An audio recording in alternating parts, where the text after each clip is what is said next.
Бисмиллахир-рахманир-рахим, альхамдулиллах, вассалату вассаламу аля расулиллах, амма ба'д. Ассаламу алейкум ва баракатух. Hürmetli kardeşler. Şimdi bugün şu şırışım de uzun qazida bularak hem de medresenin yetekçisi de bularak kızıksına başlandım. Hem de то есть продолжение своей работы, на русском я быстрее, наверное, скажу, поэтому на русском продолжим. Продолжение своей научной работы, которая касается системы мусульманского образования, меня заинтересовала и система казыятства. Но если буквально в двух словах, в 1996 году создается казыятство в Татарстане, Абдульхак Хазрат Саматов, уважаемый наш Хазрат, возглавлял до 2006 года. В 2006 году возглавлял наш уважаемый, авторитетный наш алим Хазрат, Джалиль Хазрат. И вот совсем недавно мы были в Нальчике на собрании казыев России. И выслушивая доклад и доклады всех приезжих представителей различных регионов, пришли к такому выводу, что в Татарстане по системе работы, по документообороту, по работе с населением, наша система казыята оказалась одной из лучших, я бы даже назвал, наверное, лучшей. Ну, здесь, конечно же, несколько факторов. Это, конечно же, неоспоримый авторитет идеолога и тот, кто продвигает систему казыята, это Джалиль Хазрат. Это систематическое обучение. Практически раз в полгода мы собираемся, обучаемся. Это активная работа казыев. Вот Рустам Хазрат, шейх Валиев, как раз таки вот один из лучших наших казыев, который возглавляет уже сколько лет, Хазрат? Сколько лет уже работаете казыем? В общем 15. Машаллах. Да. То есть первоначально вообще эта структура была создана для разбора каких-то конфликтных ситуаций между имамами. Но вот за все это время, вот я же сколько, наверное, третий раз выбираюсь казыем, да? И до этого вот сколько изучали, все-таки пришли к выводу, что это не актуально. Но за все время, наверное, было 5 разборов дел максимально. И все-таки основное это обращение населения, это талак, это деление наследства и это споры между предпринимателями. И вот 2021 года я начал изучать, смотреть статистику, и вы знаете, я к интересному выводу пришел, что в 2023 году обращение к казыям уменьшилось. Если в 2021 году, значит, у нас было всего обращений 2037 по Татарстану, из них 1861 так или иначе касается талака. В 2022 году 2017 обращений, из них 1522 относительно талака, можете представить, да? То в 2023 году, он еще не закончился, средняя статистика показывает плюс-минус 1000 обращений. Из них 70 обращений это талак. То есть, талак это такое вот обращение, которое практически раз в неделю, каждое, а то 2-3 раза, обращаются в основном женщины проблемные. Сейчас какая-то тенденция пошла такая, да, наши девушки выходят за мигрантов, которые приехали сюда зарабатывать. Приехал, хорошо, еще живет на квартире, кушать готово, все есть, все ухоженный. Работа закончилась, раз уезжает. Каждый 4-й, кстати, обращение, не знаю, как по другим казыятам, но у нас каждое 4-е обращение вот именно к таким. Это, конечно же, что необразованность мусульман. Читает намаз, и что? Бросил и уехал. И что ты читаешь намаз, когда ты здесь ранджитеп, буалан, вот сейчас только что обратились, 10 месяцев дочери, 20 лет девушке, работа закончился и исчез, даже не дав талак. То есть вот такие проблемы. Вот Апалар, немножко своим дочерям надо мозги вправлять, да, каждый 4-й, можете представить. Да, они очень красиво говорят, очень красиво песни поют, лапшу вешают, да, как я говорю девочкам, куда вы смотрите.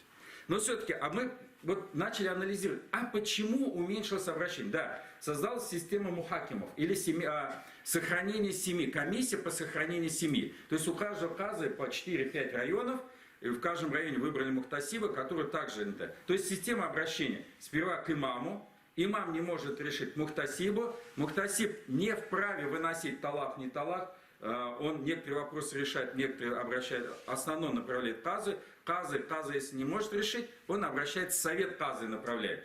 Да, каждый месяц мы собираем и разбираем подобный вопрос. Так вот, мы пришли к выводу, почему все-таки уменьшилось обращение. Первое. Увеличение общей грамотности населения. Вот я не успел составить графику, да? Не графику, как правильно сказать? Кривую. Да, диаграмму тех казаятов, где развита система образования, уменьшается количество обращений. То есть более грамотное население стало более относиться, во-первых, к созданию семьи, и, во-вторых, к вопросам талака не из принципа сказать талак. Да, вот я доказал, что я мужчина. А она говорит, я спрашиваю, а ты зачем его довела до этого? Она говорит, а я говорит, думала, говорит, он меня так любит, что мне никогда не скажет талак. Я говорю, молодец, вот теперь оба доказали. Это общая грамотность. Второе, стали позже жениться. Статистика. Второе, уменьшилось количество никахов. Причина, то есть гражданский брак. То есть живут в гражданском браке. Второе, потеря традиционных ценностей. Вот как раз сегодня традиции. А сейчас уже те, которые бабушки, дедушки, которые в советское время говорили, улам, казам, это как это? Без никаха? Нет. Да, хоть тайно, но читали никах. Вот это поколение сейчас отходит. То есть это сейчас доведение до тех, так скажем, этнических мусульман. Да, те, кто у ваших семьях, это, конечно же, это нонсенс, да, без никаха.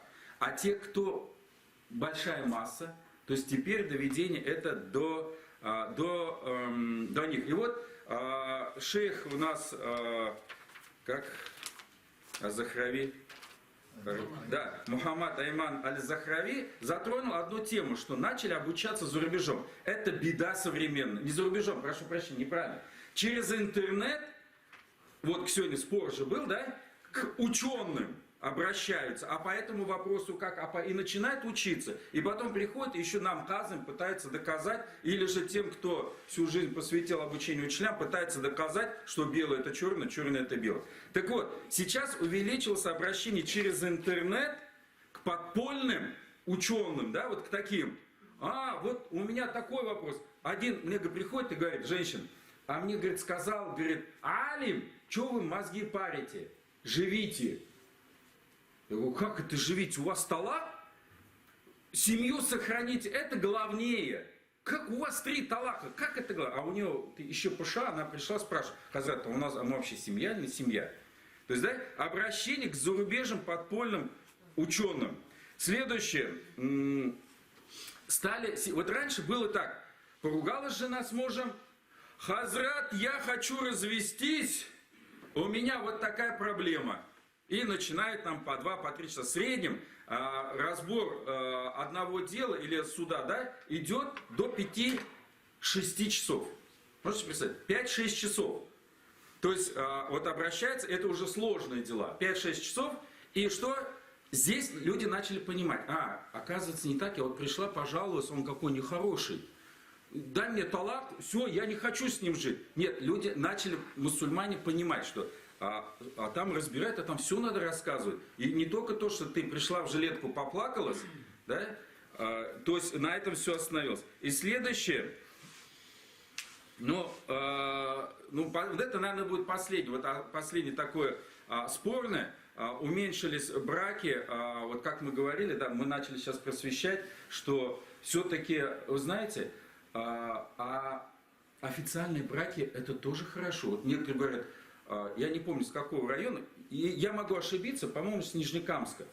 11 раз женился, месяц прожил, пинка, извиняюсь, под одно место, через месяц и исчезает. Приехал к нам в медресе, я хочу жениться. Такой смазливый, такой весь из себя. Я такой говорю, подожди, говорю, а ты откуда? Вот я оттуда-то. Ага, говорю, у нас есть, ты ради Аллаха хочешь жениться? Да, хочу ради Аллаха жениться. Я говорю, проблем нет. Первое, вот у нас есть воспитательница 30 лет. и второе только через ЗАГС.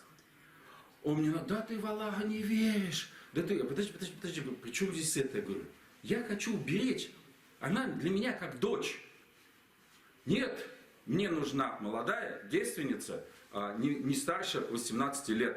Я говорю, подожди, а это не тот извращенец, кто вот так вот брал девушек и выкидывал, брал девушек через месяц и под разным предлогом давал талак и исчезал. Молчит, я говорю, пошел вон отсюда. То есть, и вот это сейчас стало все-таки увеличиваться, и официальные браки. Все-таки хоть как-то сегодня они защищены, девушки наши защищены. Хоть как-то, хоть вот у Казаев нету аппарата принуждения. Сколько минут, Хазрат? Заканчиваю. Бетрян. Бишман.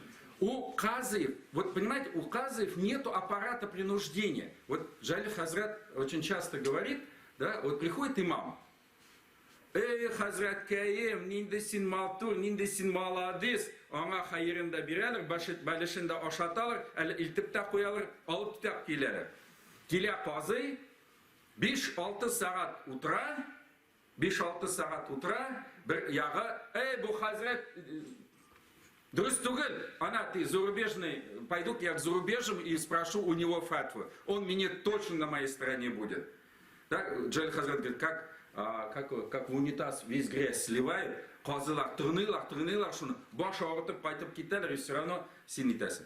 То есть, вот это вот, тема моя была влияние системы образования на работу Казы.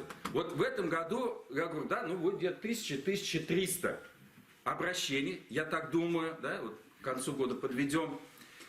И все-таки, чем образованнее у нас мусульманское население, чем больше центров обучения и чем больше центров, где преподают ислам, тем меньше в этом местности разводов. Ассаляму алейкум ва рахматуллахи ва баракатуху. Уложился?